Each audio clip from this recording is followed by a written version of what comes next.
திரைப்பட நகைச்சுவை நடிகர் விவேக். பள்ளி பருவம் சங்கரன் கோவிலில், மதுரை அமெரிக்கன் கல்லூரியில் படிக்கும் போதே கலையில் ஆர்வம் கொண்ட இவர் இயக்குனர் இமயம் கே. பாலச்சந்தர் அவர்களால் திரைக்கு வந்தார். திரு விவேக் அவர்கள் மறைந்த முன்னாள் குடியரசுத் தலைவர் டாக்டர் APJ அப்துல் கலாம் அவர்களின் வழிகாட்டுதல் பேரில் கிரீன் குளோபல் ப்ராஜெக்ட் மூலம் லட்சக்கணக்கான மரங்களை நட்டு இப்பூமிக்கு பசுமை போக்கியுள்ளார். திரையுலகில் 5 முறை தமிழக அரசின் விருது, பிலிம்பேர் விருது பெற்றவர். தனது நகைச்சுவை நடிப்பால் சிரிக்க மட்டுமல்ல, மூட நம்பிக்கைகளையும் சமூக சிந்தனையையும் கொண்டு பேசி சிந்திக்கவும் வைப்பவர். சின்ன கலைவாணர், எல்லோராலும் அன்போடு அழைக்கப்படும் நகைச்சுவை தென்றல் விவேக் அவர்களின் வருகை சங்கமம் மாநாட்டிற்கு பெருமை. வருக வருக. சிந்தும் ஒவ்வொரு துளி வேர்வைக்கும் வெற்றி ஒரு நாள் தன் வேர்வைக்கும் என்று சொல்லுவார்கள். உழைப்பை உரமாக்கி, செயலை திறமாக்கி சாதித்தவர்கள் வரிசையில் சிறப்பு விருந்தினர் அவர்கள். அவருக்கு சால்வை அணிவித்து சிறப்பு செய்யும்படி நம்முடைய PDG அவர்களையும் மாவட்ட ஆளுநர் அவர்களையும் அன்புடன் கேட்டுக்கொள்கின்றோம். துணை ஆளுநர் ரொட்டேரியன் K. கருப்பையா அவர்களும் மலர்கொத்துக்களை வழங்கி சிறப்பு செய்ய கேட்டுக்கொள்கின்றோம்.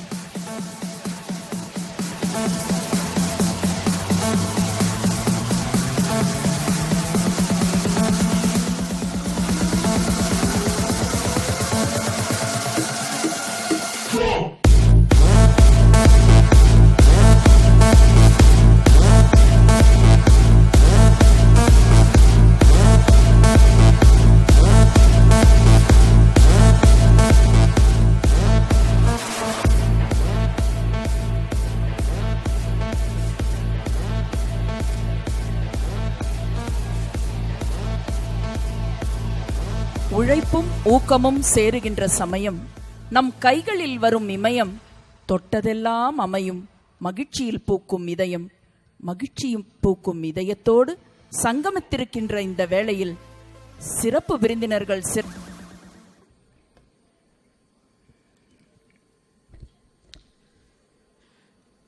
எல்லோருக்கும் வணக்கம்.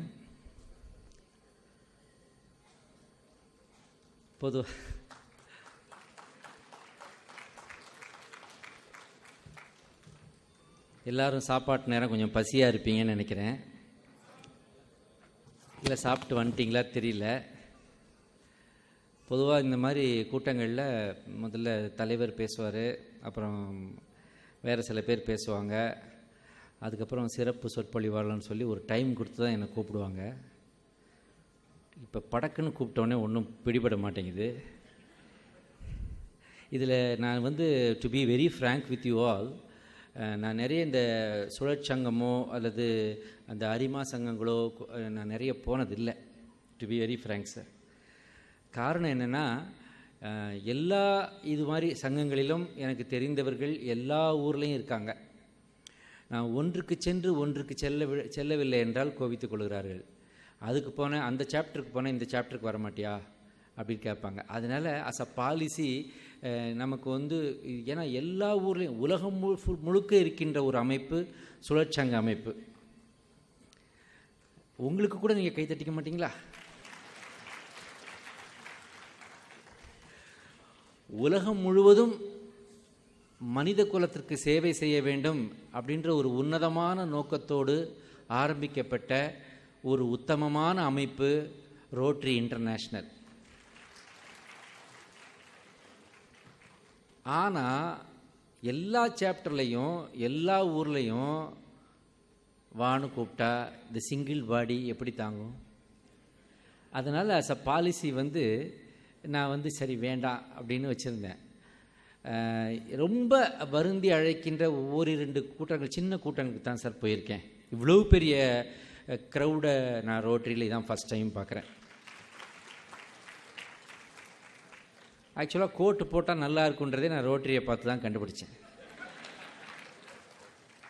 அது ஐரோப்பாவிலோ அமெரிக்காவிலோ அந்த தட்பவெட்ப நிலைக்கு அந்த கோட் சூட்டை அவங்க வேறு வழி இல்லாமல் போட்டாங்க.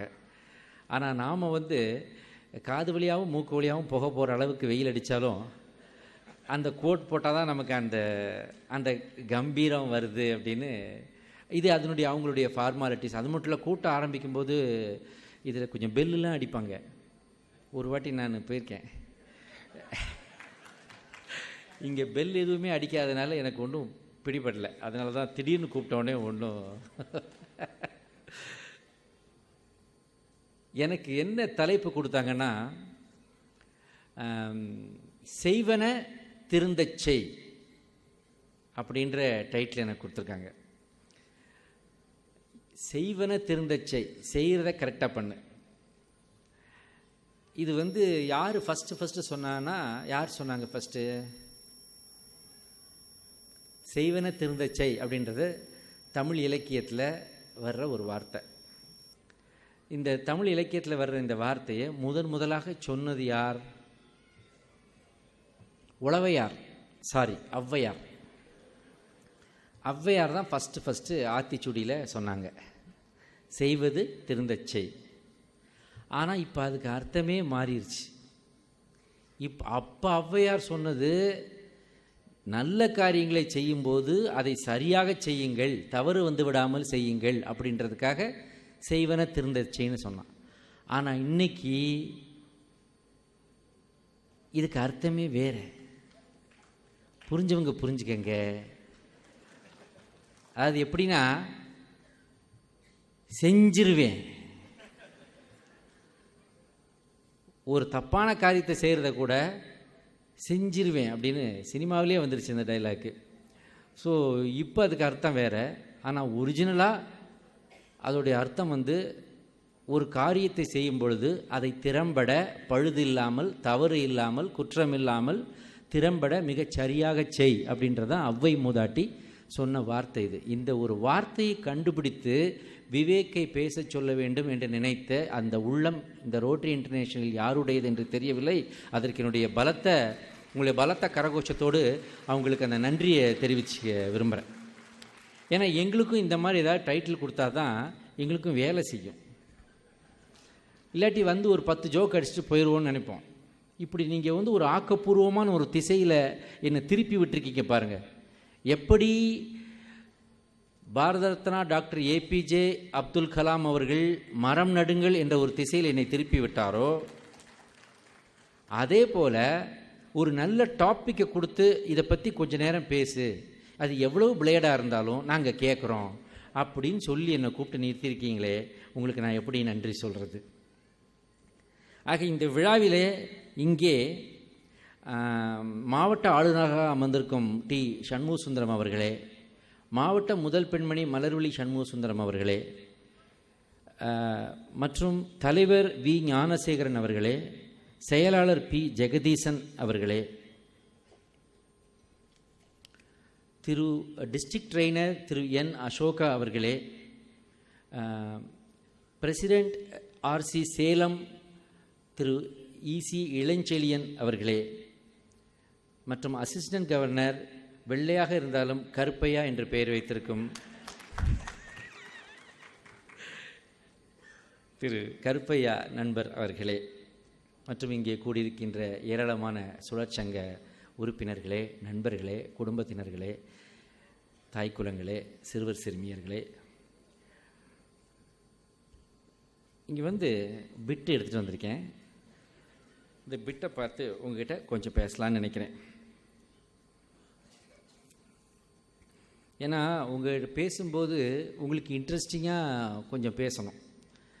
ஸ்கூலில் ஒரு பையன் வாத்தியார் கிளாஸ் எடுக்க ஆரம்பித்த உடனே மெதுவாக கண் கலங்கி லைட்டாக அழ ஆரம்பித்தான்.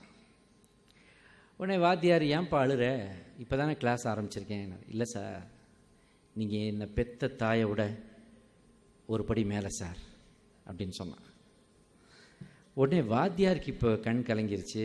அவர் லைட்டாக அழுதுட்டு, என்னப்பா இது, உன்னுடைய பெத்த தாயக்காட்டில் என்னை உயர்வாக சொல்கிறிய, அப்படி என்னப்பா நான் பண்ணிட்டேன் அப்படின்னு வாத்தியார் கேட்குறார். அப்போ அந்த பையன் சொன்னான், சார், எங்கள் அம்மா சின்ன வயசில் என்னை தூங்க வைக்கிறதுக்கு முதல்ல ஒரு கதை சொல்லுவாங்க. அப்புறம் ஒரு பாட்டு பாடுவாங்க, அப்புறம் தட்டி கொடுப்பாங்க, என்னென்னமோ தாஜா பண்ணி நான் தூங்குறதுக்கு கிட்டத்தட்ட 1/2 மணி நேரம் 1 மணி நேரம் ஆகும் சார். என் ஒருத்தனை அவங்க தூங்க வைக்கிறதுக்கே 1/2 மணி நேரம் 1 மணி நேரம் எடுத்துப்பாங்க. ஆனால் கிளாஸில் 35-45 பேரை கிளாஸ் ஆரம்பித்த 1 நிமிஷத்தில் தூங்க வைக்கிறீங்களே சார், நீங்கள் என்னை தாயை விட ஒரு படி மேலே இல்லையான்னு சொன்னானா. அந்த மாதிரி நான் உங்களை தூங்க வச்சிடக்கூடாது. ஸோ உங்களை இன்ட்ரெஸ்டிங்காகவும் கூட்டிகிட்டு போகணும், அதே நேரத்தில் சுழற்சங்கம் என்ற ஒரு அருமையான அமைப்பு கூப்பிட்டிருப்பதால் சில நல்ல கருத்துக்களையும் உங்கள் மனதில் விதைக்க வேண்டும் என்ற கட்டாயத்தில் நான் இப்போ இங்கே இருக்கேன். So I need your support.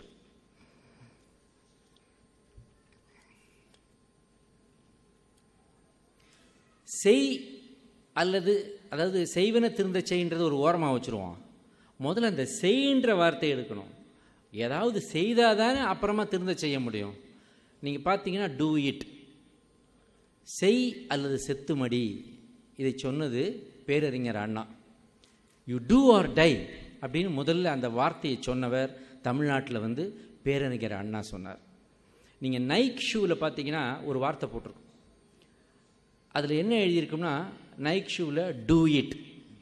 அதுதான் நைக்கி கம்பெனி ஷூவோட லோகோவில் இருக்கிற வார்த்தையே, கேப்ஷனே டூ இட். எதையுமே செய்ய வேண்டும். செய்யாமல் சும்மா இருப்பது என்பது, அதாவது இன்ஆக்டிவிட்டி இஸ் டெத். இதை சொன்னது யார்? சுவாமி விவேகானந்தர். காரியமாற்றாமல் இருப்பது என்பது மரணத்திற்கு சமானம் என்று சொன்னவர் சுவாமி விவேகானந்தர். ஒரு வாள் துருப்பிடித்து கிடப்பதை விட போர்க்களத்தில் உபயோகப்படுத்தப்பட வேண்டும். உன் வாழ்க்கையும் அதுதான். வாழ்க்கை என்ற வாள் சும்மா கிடந்தால் துருப்பிடிக்கும், அதற்கு போர்க்களத்தில் வீரமரணம் அடைவது மேல் என்று சொன்னவர் சுவாமி விவேகானந்தர். இது ஒரு விஷயத்தை கரெக்டாக செய்தால் அது ஒரிஜினல், கொஞ்சம் சுமாராக செய்தால் அது காப்பி, இன்னும் மட்டமாக செய்தால் அது டூப்ளிகேட். நீங்கள் ஒரு வாட்ச் வாங்கினீங்கன்னா, ஒரு ஒரிஜினல் ரேடோ வாட்சோ ஒரு ஒரிஜினல் டேக் ஹோர் வாட்சோ வாங்கினீங்கன்னா அதோடைய விலை மிக அதிகம். ஆனால் அது ஒரிஜினல். அது ஒரு 1 லட்ச ரூபாய் வாட்சை ஒரு 25,000 ரூபாய்க்கு கிடச்சிதுன்னா அது காப்பி. அதே மாதிரி தான் இருக்கும், அதே மாதிரி தான் ஓடும், ஆனாலும் அது காப்பி தான், அது ஒரிஜினல் கிடையாது. இன்னும் கொஞ்சம் கீழே போய் வெறும் 10,000 ரூபாய்க்கோ 5,000 ரூபாய்க்கோ அதே வாட்சை நீங்கள் வாங்க முடியும். அது டூப்ளிகேட். அது கொஞ்ச நாள் ஓடும், உனக்கு டைம் சரியில்லைன்னா அந்த டைம் நின்றுடும். அன்னைக்கு உன்னுடைய சாயம் வெளுத்து விடும், அது டூப்ளிகேட்னு தெரிஞ்சிடும். ஸோ செய்வன திருந்தச்சை என்பது go towards the originality, go towards the best, go towards the perfection. இந்த பெர்ஃபெக்ஷன் வரும்பொழுது தான் செய்வன திருந்தச்சை அப்படின்றது சரியாக அமையும். ஒரு இனத்தை அழிக்க வேண்டுமென்றால் அதன் மொழியை அழிக்க வேண்டும்னு சொன்னான். இது யார் சொன்னான்னா, பிரிட்டிஷ் காலத்தில் பிரிட்டிஷ் நம்ம நாட்டுக்குள்ளே நுழைவதற்கு முன்பாக இங்கே சர்வே எடுத்து சென்ற மெக்காலே என்பவர் அங்கே போய் அங்கே உள்ள பாராளுமன்றத்தில் ராணிக்கிட்ட ஒரு ரிப்போர்ட் ஒன்று கொடுக்குறார். அந்த ரிப்போர்ட்டில் என்ன சொல்கிறாரு, இந்த இந்திய நாட்டு மக்கள் அவங்க மொழி மேலையும் கலாச்சாரத்து மேலேயும் ஒரு அதீத பற்று வைத்திருக்கிறார்கள். அவங்க மொழி மிக உயர்ந்ததாக இருக்கிறது, அவங்களுடைய கலாச்சாரம் மிகச் சிறந்ததாக இருக்கிறது. நாம் வாணிபத்துக்காக உள்ளே நுழைய வேண்டுமென்றால் முதலில் அவர்கள் நம்முடைய ஆங்கிலத்தை கையில் எடுக்கணும், அவங்களுடைய ஒரிஜினாலிட்டியை அவங்க மறக்கணும், அவங்களுடைய பூர்வீகத்தை அவங்க மறக்கணும், அவங்களுடைய மொழியின் சிறப்பை அவர்கள் மறக்க வேண்டும். அந்த மொழி குறைஞ்சாதான், பேசுகிற மொழி குறைந்தால்தான், மொழியின் வளமை குறைந்தால்தான் அவங்க மெதுவாக இங்கிலீஷ்க்கு மாறுவாங்க. இங்கிலீஷ்க்கு மாறும் பொழுது அவங்க கலாச்சாரம் அழியும், நாம் உள்ளே செல்லலாம் என்று முதலில் வழிவகுத்து கொடுத்தவர் அவர். அதற்கு அப்புறம் தான் இந்தியாவை அவங்க 200 வருஷம் ஆண்டாங்க. ஆனால் ஒரு மொழி அழியாமல் இருக்கணும்னா, இப்போ உதாரணத்துக்கு சொல்கிறேன், தமிழ் என்ற ஒரு மொழி தமிழ்நாடு முழுவதும் பேசப்படுகிறது. திருநெல்வேலியில் ஒரு ஸ்டைலில் பேசுது, எல்லாம் எப்படி இருக்கு, நல்லா இருக்கியா, எல்லாம் நல்லா இருக்கியால அப்படின்னு கேட்குறது திருநெல்வேலி. என்ன பூ எப்படி இருக்க, இது மதுரை. ஏனுங்க எப்படி இருக்கீங்க சொல்லும்போதே சாஃப்ட் ஆயிடுச்சு பார்த்தீங்களா? அதுதான் கொங்கு. இந்த கொங்கு தமிழ் மட்டும்தான் தமிழை த்ரூஅவுட் தமிழ்நாடு மரியாதையோடு பேசுகின்ற ஒரு மொழி என்றால் அது கொங்கு தமிழ் மட்டும்தான். இந்த மொழியை யாராவது அழிக்க வேண்டும் என்று நினைத்து அழித்து முடித்து விட்டாலும், நல்லா பதிவு பண்ணிக்கிறேன், கேட்டுக்கங்க, இந்த தமிழ் மொழியை அழிக்க வேண்டும். ஏன்னா இப்போ தமிழின் கலாச்சாரத்தை அழிக்கின்ற சில நடவடிக்கைகள் நடந்து கொண்டிருக்கிறது. உதாரணத்துக்கு நம்முடைய தேங்காய் எண்ணெய், நம்முடைய நல்ல செக்கில் ஆட்டிய தேங்காய் எண்ணெய், செக்கில் ஆட்டிய நல்ல எண்ணெய் போன்றவற்றின் மரியாதையை குறைப்பதற்காக மெதுவாக வெளிநாட்டின் ஆயில்கள் உள்ள வருது. அதைத்தான் நாம் இவ்வளவு நாளாக நினச்சிக்கிட்டு இருந்தோம். பட் உண்மையில் உடலுக்கு நல்லது செய்வது நம்முடைய பாரம்பரியமான இங்கே செக்கில் ஆட்டிய நல்ல எண்ணெயும் தேங்காய், அதனால தான் நல்ல எண்ணெய்னு அதுக்கு பேரே வச்சான் என்று இப்பொழுது தெரிகிறது நம்முடைய எண்ணெயின் மதிப்பு. அதே மாதிரி மாடுகள் இன்றைக்கி ஜல்லிக்கட்டை எதிர்த்து வேண்டாம்னு பெரிய குரல் எழும்பிக்கிட்டு இருக்கிற நேரத்தில் ஜல்லிக்கட்டு வேணும் என்று ஒட்டுமொத்த தமிழகத்தமும் எழுந்து நின்று ஆர்ப்பரிக்கிறது என்றால் இன்றைக்கி தமிழை முழிச்சுக்கிட்டான்னு அர்த்தம். நாட்டு மாடுகள் வேண்டும். அந்த மாட்டை அழித்தால் அந்த காளை மாடுகள் எதற்காக உருவாக்கப்படுகிறது? ஜல்லிக்கட்டுக்காக. ஜல்லிக்கட்டு என்று ஒன்றே இல்லாவிட்டால் அந்த மாடுகளின் அவசியம் இல்லாமல் போய்விடும். அந்த காளை மாடுகள் இல்லாமல் போய்விட்டால் அது அந்த வம்சம் விருத்தியாகாமல் போய்விடும். ஸோ அந்த நாட்டு மாடுகளே அழிந்துவிடும். ஆட்டோமேட்டிக்காக நீங்கள் ஃபாரின் மாடுகளை நம்பி தான் வாழணும். அதே போல் தமிழ் என்ற ஒரு மொழி முழுவதுமாக அழிந்தாலும் ஒன்று சொல்கிறேன், கடைசி ஒரு கொங்கு தமிழன் இருந்தால் போதும், மீண்டும் தமிழ் உயிர் பெறும். கடைசி ஒரு கொங்கு தமிழன் சரியான அந்த அன்பான முறையில் அந்த பண்பான முறையில் அந்த தமிழை தொடர்ந்து பேசி கொண்டிருந்தாலே போதும், தமிழ் மீண்டும் எழும், தளிர்க்கும், துளிர்க்கும், வாழும். I'm a Rotarian. நான் மீட்டிங்ஸில் பார்த்துருக்கிறேன், எல்லோரும் கை குலுக்கும். ஐம் அ ரொட்டேரியன் ஸ்டைலாக கை குலுக்குவாங்க. அது ஒரு பெருமை, அது ஒரு கௌரவம், அது ஒரு தில்லு, ஒரு தெம்பு தான். பட் அதோடு நிற்கலை. அதை மட்டும் செய்துட்டு கை குலுக்கிறத மட்டும், கை குலுக்குவது, டின்னர் சாப்பிடுவது, பார்ட்டியில் கலந்து கொள்வது என்பதோடு உங்களுடைய சர்வீஸ் நிற்கலை. ஏன்னா ரோட்டரிங்கிறது அதனுடைய மோட்டோ சர்வீஸ் அபவ் செல்ஃப். தன்னையும் தாண்டி தான் செய்கின்ற சோஷியல் சர்வீஸை தனக்கும் மேலே வச்சான். அதுதான் ரோட்டரி இன்டர்நேஷ்னல். நான் சாதாரணம், நான் செய்கின்ற சர்வீஸ் என்னை காட்டிலும் உயர்வானது. ஆக எனக்கு கொடுக்கின்ற மரியாதை விட நான் செய்கின்ற சர்வீஸ்க்கு நான் மரியாதை கொடுக்குறேன் அப்படின்றதான் உங்களுடைய ரோட்டம். ஸோ ஐ எம் ரொட்டேரியன்னா எல்லாருமே ரொட்டேரியன்னா என்னது? சுழலுபவன். இன்னொரு அர்த்தம், one who rotates is a Rotarian. 4 round அடித்தா எல்லாருமே ரொட்டேரியன் தான். புரிஞ்சவங்க புரிஞ்சுக்கங்க, புரியாதவங்க புரிஞ்சவங்க எடுத்து தெரிஞ்சுக்கங்க. ஆனால் அந்த ரொட்டேரியனை நமக்கு வேணும். இன்னொருத்தன் தப்பாக புரிஞ்சுக்கிட்டான், சார் என்ன சார் இப்போ ரொட்டேஷனுக்கு எதாவது அமௌண்ட் தருவாங்களா சார்னு கேட்க. இது அந்த ரொட்டேஷன் இல்லைப்பா, இது சுழல் சங்கம். சுழன்று சுழன்று உலகம் முழுவதும் சுழன்று சுழன்று சென்று பாதிக்கப்பட்டவர்களுக்கும் உதவி தேவைப்படுவர்களுக்கும் தீனர்களுக்கும் அனாதைகளுக்கும் நோயாளிகளுக்கும் சேவை செய்கின்ற ஒரு அமைப்பு. ஸோ இங்கே சர்வீஸ் தான் மெயின். Service friendship. சர்வீஸ் அதுவும் எப்படி? Service above self. தன்னை காட்டிலும் தான் செய்யும் சேவை அதற்கு மேலாக வைத்த ஒரு உன்னதமான அமைப்பில் நாம் இங்கே இருக்கோம். இதை ஏற்கனவே சுழற்சங்கம் எந்த ஆண்டு ஆரம்பிக்கப்பட்டது எனக்கு சரியாக தெரியல. Mister Paul Harris 1905. ஆனால் அதற்கு முன்பே இந்திய திருநாட்டில் பிறந்த ஒருவர் இந்த சுழற்சங்கத்தின் இந்த மோட்டோவை பற்றி அவர் பேசியிருக்கிறார். If you want to serve the poor, come out of your room, open your windows, open your doors, don't sit idle in the room, come out, see the poor and help them, do service to the mankind. If you want to serve God, you serve the people என்று சொன்னவர் சுவாமி விவேகானந்தர். அவர் தான் சொன்னார், if I am unable to wipe out the tears of a widow or give a loaf of bread to an orphan's mouth, ஒரு விதவியின் கண்ணீரை துடைக்க முடியாதவனையும் ஒரு ஏழையின் வாய்க்கு ஒரு துண்டு ரொட்டி துண்டு கொடுக்க முடியாதவனையும் நான் எப்படி கடவுள் என்பேன் சொன்னார் சுவாமி விவேகானந்தர். அவர் சொன்னார், நீங்கள் செய்கிறீர்கள், நீங்கள் செய்கிறீர்கள்.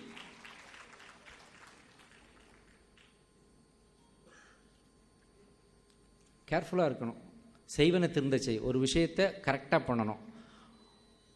லுக் பிஃபோர் யூ லீப் அப்படின்னு ஒரு இங்கிலீஷில் ஒரு சேயிங்கே இருக்குது. Look before you leap, look before you jump. ஆக ஒரு விஷயத்தை நாம் எடுத்து செய்வதற்கு முன்பாக அதனுடைய ப்ரோஸ் அண்ட் கான்ஸ், அதனுடைய விளைவுகள் எப்படி இருக்கும், அதனால் வருகின்ற நன்மை என்ன, அந்த செயலை செய்வதால் பின்னாடி வரக்கூடிய ரிஸ்க் என்ன, இதையெல்லாம் தெரிந்து கொண்டு அந்த செயலை செய்தால்தான் அது செய்வன திருந்த செயலாக அமையும். ஒருத்தன் நொண்டி நொண்டி வந்தான். அவனை பார்த்து இன்னொருத்தன் கேட்டான், ஏன் சார் கால் இவ்வளவு நொண்டி நொண்டி வர்றீங்க அப்படின்னு கேட்டான்.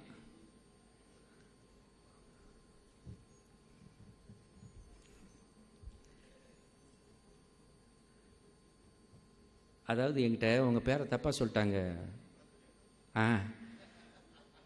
அதாவது அவருக்கு டைரக்டர் கரு பழனியப்பன் வராருன்னு சொல்லாமல் என்கிட்ட என்ன சொல்லிட்டாங்க, பழக்கருப்பியா வர்றேன்ட்டாங்க. இதுதான் செய்வன திருந்த செய்ங்கிறது. சொல்லும்போது கரெக்டாக சொன்னால் எனக்கு யார் வராங்கன்னு தெரிஞ்சிருக்கும். இவங்க ஆள் மாறாட்டம் பண்ணிட்டாங்க.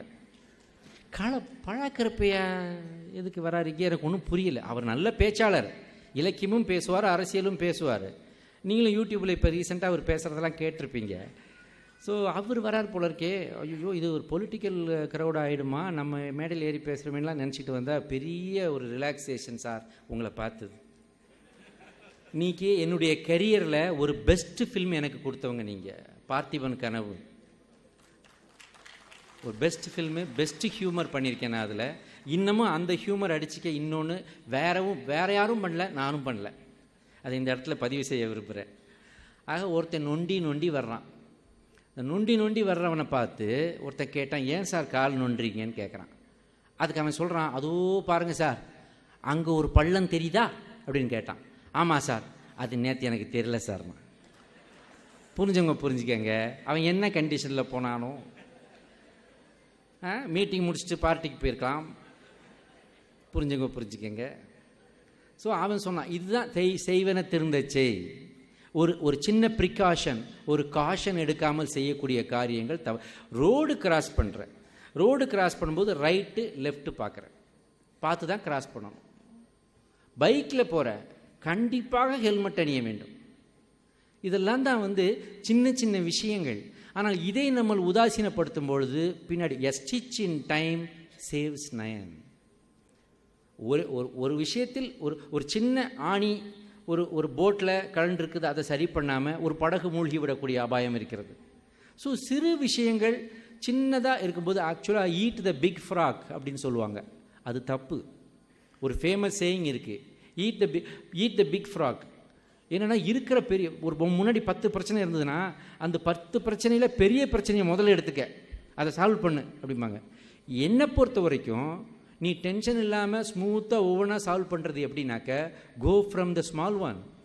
உன்னால் உனக்கு ஏற்பட்ட உன் சக்திக்கு ஏற்ற வகையில் முதல்ல அந்த சின்ன ப்ராப்ளமை நீ சரி பண்ணு. அதுக்கப்புறம் அதை சரி பண்ணதுக்கப்புறம் அதை விட பெரிய ப்ராப்ளத்துக்கு போ. இதுதான் நான் சொல்கிறது ப்ராக்டிக்கல். இதுதான் எல்லாரும் பண்ணக்கூடிய ஒரு விஷயம். பொதுவாக செய்வன திருந்த செய்னா பெர்ஃபெக்ஷனிஸ்ட். ஒரு விஷயத்தை மிக நேர்த்தியாக செய்யக்கூடியவர்களை பெர்ஃபெக்ஷனிஸ்ட்ன்ற வார்த்தையில் சொல்கிறோம். அந்த பெர்ஃபெக்ஷனிஸ்ட் எல்லாருமே மிகச்சரியாக அந்த விஷயத்தை செய்வார்கள். இதுக்கு ஒரு உதாரணம் நான் சொல்கிறது 1950கள் 60களில் நடந்த ஒரு சம்பவம். அப்போது சிங்கப்பூருக்கு முதலாக பிரதமராகின்றார் லீ குவான் யூ. அவர் காட்ஃபாதர் ஆஃப் சிங்கப்பூர்னு கருதப்படுறார். அவர் என்ன பண்ணார், தன்னுடைய சின்ன குட்டி தீவை உயர்த்தணுன்றதுக்காக அப்போது இங்கிலாந்தின் பிரதமராக இருந்த மார்கரெட் தாட்சருக்கு கம்ப்யூட்டரில் ஒரு இமெயில் அனுப்புகிறார். அந்த இமெயில் அனுப்பி தன்னுடைய நாட்டுக்கான சில உதவிகளை கேட்கிறார். அப்போது அங்கிருந்து அவங்க ஆஃபீஸ்லேருந்து ஒரு பதில் வருது, இமெயில். அதில் என்ன அவங்க சொல்கிறாங்கன்னா, மேடம் வந்து உங்கள் கண்ட்ரிக்கு தேவையான உதவிகளை செய்வதாக உத்தரவாதம் அளித்திருக்கிறார்கள், உங்களுடைய உடல் நலனை விசாரிக்க சொன்னார்கள். அப்படியே உங்கள் கம்ப்யூட்டரில் ஒரு சின்ன மிஸ்டேக் இருக்குது, அதை திருத்திக்க சொன்னார்கள். ஏன்னா அதில் வந்து அதிகாலை 3 AM போட்டிருக்கு. அந்த டைமுக்கு நீங்கள் அந்த கம்ப்யூட்டரை ஆப்ரேட் பண்ண வாய்ப்பு இல்லை. So that must have been 3 PM. 3 PMக்கு நீங்கள் டைப் பண்ணியிருப்பீங்க அந்த இமெயிலை அப்படின்னு ஒரு பெர்ஃபெக்ஷன் கொடுக்கறதுக்காக அவங்க அங்கேருந்து செய்வன திருந்த செய்க்கு அங்கேருந்து ஒரு பதில் போட்டால், அதுக்கு இங்கேருந்து இவர் பதில் போடுறாரு, know that was the right time and that was 3 AM அப்படின்னு லீக்வார்மியூ போடுறார். ஸோ ஒரு பெர்ஃபெக்ஷனிஸ்ட் என்பவன், செய்வன திருந்த செய்பவன் இடையறாது நேர்மையான முறையில் ஹார்ட் ஒர்க்கராக இருப்பார்கள். செய்வன திருந்த செய்பவர்கள் நிச்சயமாக ஹார்ட் ஒர்க்கர்ஸாக இருப்பார்கள். இதே சிங்கப்பூரில் நடந்த இன்னொரு அனுபவத்தை உங்களுக்கு நான் சொல்கிறேன். இது நடந்து ஒரு 10-15 வருஷம் இருக்கும். ஒரு ஸ்டார் நைட்டுக்காக நியூசிலாந்து போயிட்டு அதுக்கப்புறம் டிரான்சிட் வரும்போது ஃப்ளைட் டிலே ஆனதுனால சிங்கப்பூரில் எல்லாரையும் கொண்டு போய் நோவோட்டெல்னு ஒரு ஹோட்டலில் எங்களுக்கு ரூம் போட்டாங்க. நாங்கள் அந்த ரூமுக்கு போகும்போது நைட்டு ஒரு 1:30 மணி 2 மணி இருக்கும். 2 மணிக்கு மேலே அப்புறமா செக்இன் பண்ணி ரூமுக்கு போய் பார்த்தா ரூமில் இன்னொரு ஆர்டிஸ்ட், அந்த ஆர்டிஸ்ட் பேர் சொல்ல விரும்பலை, அந்த ஆர்டிஸ்டுடைய அசிஸ்டண்ட், அவன் பேரும் சொல்ல நான் விரும்பலை, அவன் வந்து சார் அவர் ரூமுக்குள்ளே போயிட்டார் சார், நான் வந்து கிட்டத்தட்ட 7-8 மணி நேரமாக ஃப்ளைட்டில் வந்திருக்கோம் சார், எனக்கு ரொம்ப கசகசன்னு இருக்குது சார், நான் உங்கள் பாத்ரூமை கொஞ்சம் யூஸ் பண்ணிக்கிறேன் சார், லைட்டாக குளிச்சிக்கிறேன் சார்னு சொன்னார் அந்த அசிஸ்டண்ட். சரிப்பா யூஸ் பண்ணிக்கப்பான்னு சொல்லிட்டேன். கொஞ்ச நேரம் இந்த ஜுராசிக் பார்க், இந்த காட்சிலா படத்துலலாம் ஒரு சவுண்டு வரும் பாருங்க, அந்த மாதிரியெல்லாம் சத்தம் வந்துச்சுக்க. அதுக்கப்புறம் ரொம்ப தேங்க்ஸ்னேன்ட்டு கிளம்பி போயிட்டாரு. கதவை திறந்து பாத்ரூமை பார்த்தா இப்போ வாரதா புயல் அடித்ததில்ல, அதை அடித்து முடித்தவொடனே எப்படி இருந்துச்சு சென்னை, அந்த மாதிரி ஆயிடுச்சு. உடனே நான் என்ன பண்ணிட்டேன், ஒரே தண்ணியெல்லாம் கருப்பாயிடுச்சு, தண்ணியெல்லாம் ஸ்டாக்னன்ட் ஆகிடுச்சு, அடைச்சிக்கிச்சு, தண்ணியே கருப்பாக இருக்குது, எங்கே பார்த்தா உள்ளே நுழைய முடியல. நான் என்ன பண்ணேன், நம்மளால் காட்டி கொடுக்கக்கூடாதுன்னு சொல்லிட்டு நான் கீழே ரிசப்ஷனுக்கு ஃபோன் பண்ணி, I don't like the room you gave me and the bathrooms are very clumsy, I am unable to enter in, please change my room அப்படின்னு. உடனே அங்கேருந்து ஹவுஸ் கீப்பிங்லேருந்து எல்லோரும் வந்தாங்க. வந்து பார்த்துட்டு, என்ன சார் ஆச்சு, என்னென்ன, look at this is the way you keep your bathroom, how can I stay in this room, எப்படி பாருங்கள் நான் பெர்ஃபார்மன்ஸ்குள்ளே போடுறேன். அவங்க வந்து this was recently cleaned sir ஏதோ சொல்கிறாங்க. No see look at this, எப்படி இருக்குது பாருங்கள், இதில் யார் தங்க முடியும் இந்த ரூமில், எனக்கு ரூம் சேஞ்ச் பண்ணி கொடுங்க. That we will do sir, kindly hold on சார்னு சொல்லிட்டு யார்கிட்டயோ ஃபோனில் ஏதோ பேசினாங்க. கொஞ்ச நேரத்தில் ஹவுஸ் கீப்பிங் வராங்க சார். நாங்கள் பார்த்தா ஒரு 45-50 வயசு மதிக்கக்கூடிய ஒரு சைனீஸ் அம்மா வந்தாங்க. ஒரு இந்த ஹவுஸ் கீப்பிங் கட்டியிருக்க அந்த ஏப்ரன் மாதிரி கட்டிட்டு வந்தாங்க. வந்துட்டு, yes what's your problem, what can I do the service to you, இப்படி தானே சைனீஸ் பேசுவாங்க. வந்து திறந்து காட்டினேன். Oh my god what is this, ஆமாம் உங்கள் ரூம் தாங்க, உங்கள் ஹோட்டல் தான், உங்கள் ரூம் தான், இப்படி இருக்குங்க, can you give me 5 minutes. சரிங்க, உள்ளே உட்காந்துட்டேன். இந்த அம்மா உள்ளே போச்சு. அதே காட்சிலா சத்தம், அதே ஜுராசிக் பார்க் சத்தம் எல்லாம் வந்துச்சு. ஒரு 10 நிமிஷம் கொஞ்ச நேரம் கழித்து வெளியே வந்து, now look at the bathroom you see that. பார்த்தா இப்போ தான் புதுசாக கட்டி கிரகப்பிரவேசம் பண்ணி ரிப்பன் கட் பண்ணி ஓப்பன் பண்ண பாத்ரூம் மாதிரி புதுசாக இருந்துச்சு. நான் உடனே சூப்பர் தேங்க்யூ ஸோ மச்ன்னு சொல்லிட்டு உள்ளேருந்து சிங்கப்பூர் டாலர் எடுத்து டிப்ஸு கொடுக்க போனேன். அந்த மாதிரி இல்லை, no I don't want, this is my duty, நீங்கள் you are from housekeeping department ஒன்லினா, you kindly accept this. No I am the owner of this hotel.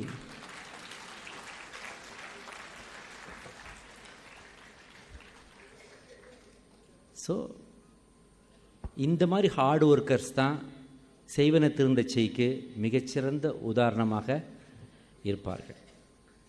Patriotism, இதே சிங்கப்பூரில் நடந்த இன்னொரு ஒரு சம்பவம் பேட்ரியாட்டிசம். ஒரு ட்ரெயின் போயிட்டுருக்கு, அது சிங்கப்பூருடைய கவர்மெண்ட் ட்ரெயின். அந்த ட்ரெயினில் ஒரு வயசானம்மா உட்காந்துருக்குது. அந்த வயசான அம்மா கிட்ட ஒரு ஃபாரின் டூரிஸ்ட்டு தடதடன்னு ஓடி வந்து ட்ரெயினுக்கு கிளம்புற நேரத்தில் ஓடி வந்து ஏறி பக்கத்தில் உட்காடுறான். உட்கார்றவன் சும்மா இல்லாமல் எதிர்த்த சீட்டில் உட்கார்றவன் சும்மா இல்லாமல் என்ன பண்ணான், அவன் கால்லாம் சகதியாக இருக்குது, பூட்ஸ் எல்லாம் ஒரே சேராக இருக்குது, மழையில் ஓடி வந்திருக்கான். அவன் என்ன பண்ணிட்டான், காலில் வாக்பேனை போட்டுக்கிட்டு கால் ரெண்டையும் எடுத்து எதிர்த்த சீட்டு மேலே வைக்கிறான். அந்த அம்மா பக்கத்தில் உட்காந்துருக்கு. எதிர்த்த சீட் மேலே வச்சுட்டு அவன் ஜாலியாக மியூசிக் கேட்டு வரான். அந்த ஷூவிலேருந்து அந்த தண்ணியெல்லாம் சொட்டி அந்த சீட்டு வந்து சாயில் ஆகிட்டு இருக்குது. நம்மளாக இருந்தால் என்ன பண்ணுவோம்? உடனே நம்ம வாயில் வண்டியாக வந்துடாதா? அவன் அம்மா, அவன் அப்பா, அவன் தாத்தா, அவன் பாட்டி, அவன் குலம் கோத்திரம் எல்லாத்தையும் இழுத்துற மாட்டோமா? அந்த கொஞ்ச நேரம் பார்த்துச்சு, டக்குன்னு அந்த 2 காலையும் எடுத்து பூட்ஸ் காலை எடுத்து தான் மடி மேலே வச்சுக்கிச்சு. அவன் பதறி போயிட்டான். மடி மேலே வச்சுக்கிட்டு பதறி போய் வாட்னா அதுக்கு அந்த அம்மா சொல்லிச்சு, இது வந்து நீங்கள் வந்து எங்கள் நாட்டுக்கு வந்திருக்கிற ஒரு விருந்தாளி, வெளிநாட்டு பிரயாணி, உங்களால் எங்களுடைய அயல்நாட்டு வாணிகம் வந்து அந்நிய செலாவணி கூடுது.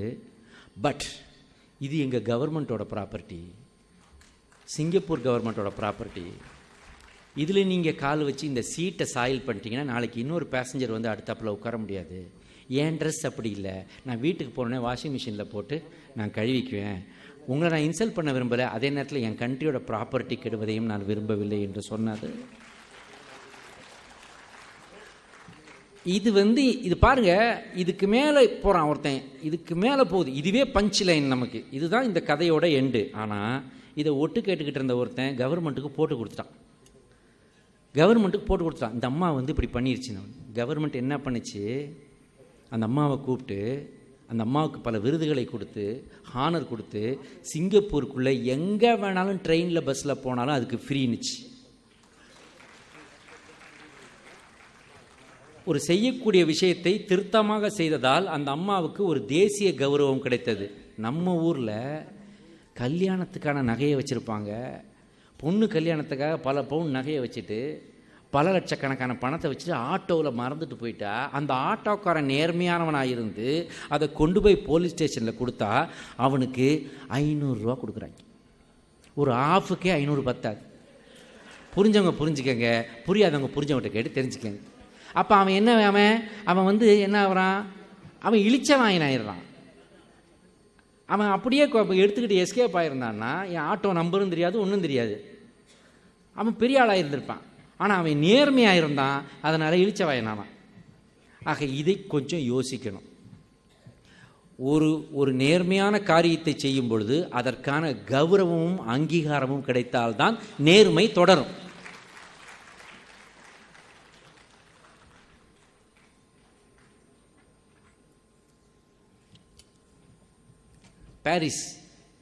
பாரிஸ் நாட்டில் ஒரு ஜெர்மனியிலிருந்து பாரிஸ் போகிற ஒரு தேசிய நெடுஞ்சாலையில் அப்போவே அங்கே 4-வே ட்ராக், நான் சொல்வது கிட்டத்தட்ட ஒரு 15-20 வருஷத்துக்கு முன்னாடி, அப்போவே அது 4-வே ட்ராக்கில் இருந்தப்போ அதில் போயிட்டு இருக்கும்போது இந்த கலைக்குழு சென்ற வேன் வந்து டமால்னு சைடில் உள்ள மீடியனில் இடித்து டயர் பஞ்சர் ஆச்சு. டயர் பஞ்சர் ஆன உடனே நாங்கள் பதறி போயிட்டோம். ஆனால் அந்த டிரைவர் என்ன பண்ணால், இறங்கி ஒரு சைடில் கொண்டு அந்த வேனை நிறுத்திட்டு புதருக்குள்ளே போனான். சைடில் உள்ள புதருக்குள்ளே. ஏன்னா நம்மளாம் இவ்வளோ கஷ்டத்தில் இருக்கோம், இவன் இந்த நேரத்தில் மூச்சா போகிறான் பாடுறான்னு நாங்கள்லாம் டென்ஷன் ஆனோம். ஆனால் அவன் அங்கே போயிட்டு புதருக்குள்ளே கையை விட்டு ஒரு ஃபோன் எடுத்தான். அது அந்த ஏரியாவில் உள்ள அந்த டிரான்ஸ்போர்ட்டுக்கு உண்டான ஹெல்ப் லைன் ஃபோனு. அதை எடுத்து அவன் ஃபோன் பண்ணி இந்த மாதிரி இந்த இடத்துல எங்கள் வண்டி இப்படி பஞ்சராகி நிற்குதுன்ற சொல்லி முடித்து ஸ்ட்ரைக் வாட்சில் பார்த்தா கரெக்டாக 5 நிமிஷம் கூட இருக்காது, ஒரு ஹெல்ப் வேன் வந்துச்சு. டிராஃபிக் போலீஸ் 2 வேன் வந்துச்சு. ஒன்று வந்து மெயின்டெனன்ஸ் வேனு, இன்னொன்று வந்து போலீஸ் வேன். 2 வந்தாங்க. வந்துட்டு பார்த்துட்டு அடுத்த 5 நிமிஷத்தில் இந்த டயரை கழட்டிட்டு புது டயரை மாட்டி ஃபிட் பண்ணி கொடுத்துட்டு அங்கேயே வந்து பில்லு போட்டான். நான் சொன்னேன், சார் இவ்வளவு ராத்திரியில் இவ்வளோ கஷ்டத்தில் டக்குன்னு ஒருத்தன் வந்து ஹெல்ப் பண்ணியிருக்கான், எக்ஸ்ட்ரா ஏதாவது கொடுங்க சார், எக்ஸ்ட்ரா ஏதாவது டிப்ஸு கொடுங்க. சும்மா இருங்க சார், தூக்கி உள்ளே வச்சுருவான் சார். ஏன் சார் வேணா பாருங்கள் சார். அவன் கொடுத்துன்னு அதை வாங்கிட்டு போனான். ஆனால் அதோடு அவன் போகவில்லை. அவன் என்ன பண்ணான், டைம் ஓவரா, ஒன்றும் புரியலையப்பா, மணி அடிக்கலையேன்னு வந்தால் மணி அடிக்குது.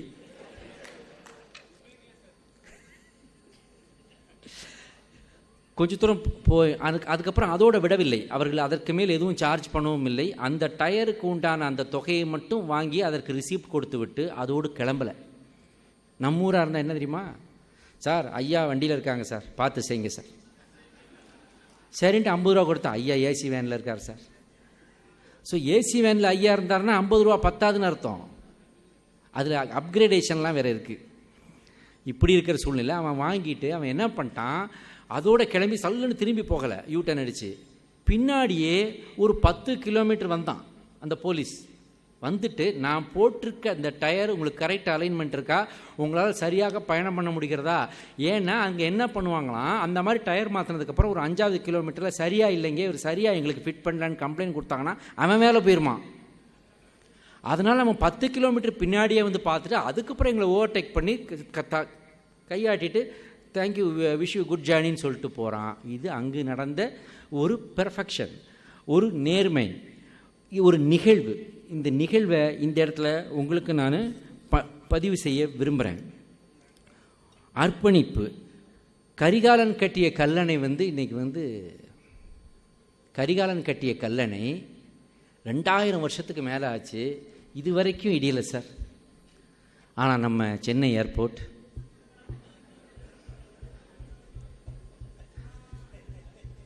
நான் அதை பற்றி சொல்ல வேண்டியதில்லை.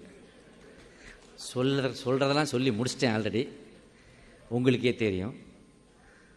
அவ்வளோதான்.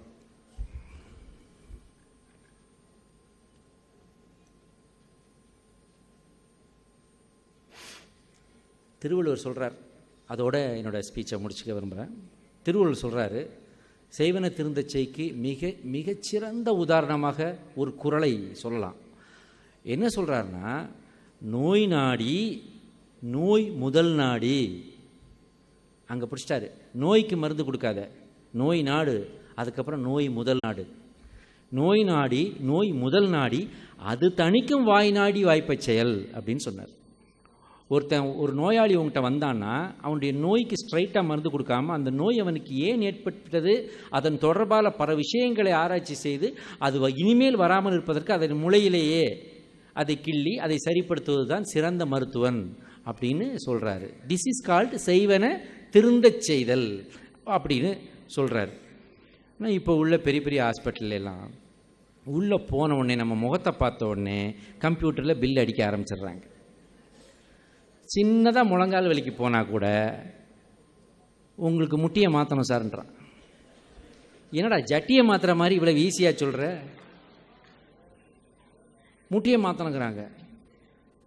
இது என்ன, எதனால் இந்த முட்டி வலி வந்தது, இது வேறு வகையில் எப்படி சரி பண்ணலாம், இவனுடைய வலியை எப்படி குறைப்பலாம், இவனுடைய உணவு பழக்க வழக்கம் எப்படி இருந்தது, இவனுடைய வாழ்க்கை பழக்க வழக்கங்கள் எப்படி இருக்கிறது, எதன் காரணமாக எனக்கு இந்த வலி வந்தது, இவனுடைய ஹெரிடிட்ரி ஏதாவது இருக்கா இவனுக்கு, இதையெல்லாம் ஆராய்ந்து பார்த்து வெறும் மருந்தினால் இவனை குணப்படுத்த முடியாவிட்டால் அடுத்த கட்டம் அது. ஆனால் இப்போது மருத்துவமே வியாபாரமாக பெருகிவிட்ட நிலையில் போன உடனே முட்டியை மாற்று, கையை மாற்றணும் சார், ஷோல்டரை மாற்றணும் சார், அப்போ வலி இல்லாமல் சிகிச்சை சார், ஊசி போட்டதே தெரியாது சார், நீங்கள் படுத்துருவீங்க சார், எந்திரிச்சோடனே பில்லை காட்டுவோம் சார், மறுபடியும் நீங்கள் படுத்துருவீங்க சார்.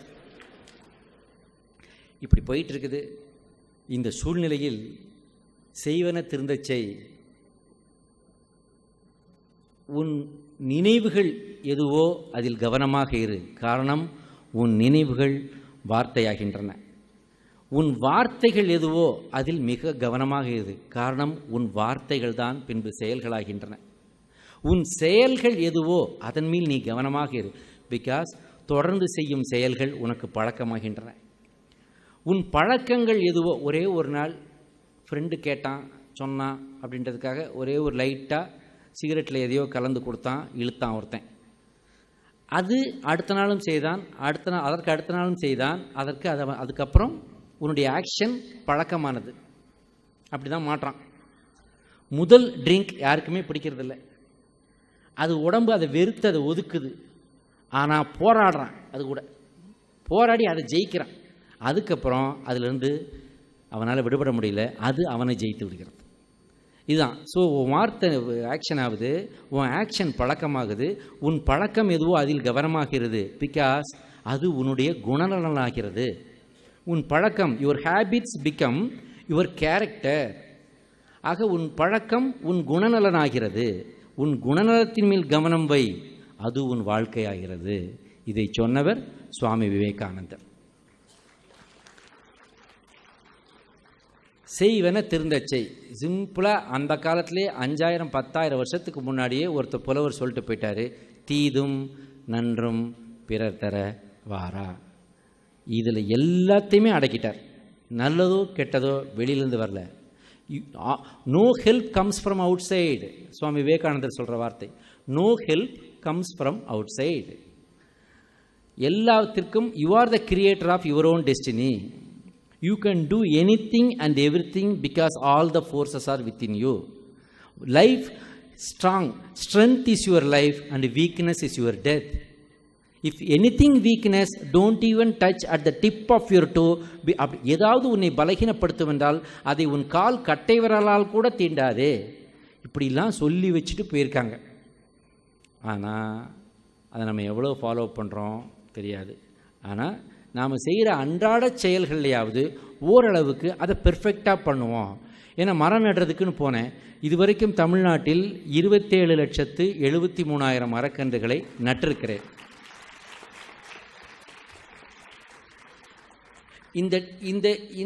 இதற்கு டெடிகேஷன் தான் காரணம், வேறு எதுவுமே கிடையாது. இவர் ஒருத்தர் சொல்லிட்டார். ஏன்னா தமிழ்நாட்டின் சூப்பர் ஸ்டார் ரஜினிகாந்தாக இருக்கலாம், ஆந்திராவின் சூப்பர் ஸ்டார் மகேஷ் பாபுவாக இருக்கலாம், கேரளாவின் சூப்பர் ஸ்டார் மோகன்லாலோ மம்முட்டியாகவோ இருக்கலாம், வட இந்தியாவின் சூப்பர் ஸ்டார் அமிதாப் பச்சனாக இருக்கலாம். ஆனால் ஆல் இண்டியா ஸ்டூடெண்ட்ஸுடைய ஒரே super star doctor APJ Abdul Kalam தான். ஸோ அவர் கூப்பிட்டு ஒரு பணியை நம்மகிட்ட கொடுக்குறாரு. 2008 2009 கொடுத்து கிட்டத்தட்ட அது ஒரு வேள்வி மாதிரி. சினிமா ஷூட்டிங்கெல்லாம் விட்டுட்டு கூட அது பின்னாடி ஓடி இன்றைக்கி 27,73,000 மரக்கன்றுகளை முடிக்கின்ற பட்சத்தில் இன்றைக்கி தமிழ்நாடு முழுவதும் எங்கு பார்த்தாலும் மரம் நட வேண்டும் என்ற ஒரு எழுச்சியும் ஏற்பட்டு ஏகப்பட்ட அமைப்புகள் உருவாகி அந்த அமைப்புகளின் நிகழ்ச்சிகளுக்கெல்லாம் நான் செல்கின்ற அளவுக்கு சென்றிருக்கிறேன் என்றால் அன்றே அவர் சொன்னார். அவன் சொன்னான், அருணாச்சலம் சொன்னான், ஆண்டவன் சொன்னான், அருணாச்சலம் கேட்டாங்க மாதிரி அப்துல் கலாம் சொன்னார், நான் செய்துக்கிட்டு இருக்கேன். அவ்வளோதான். அந்த டெடிகேஷன் மட்டும்தான்.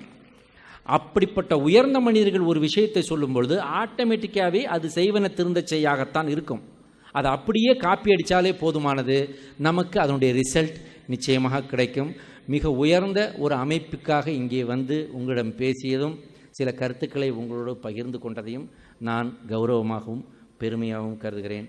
நன்றி, வணக்கம்.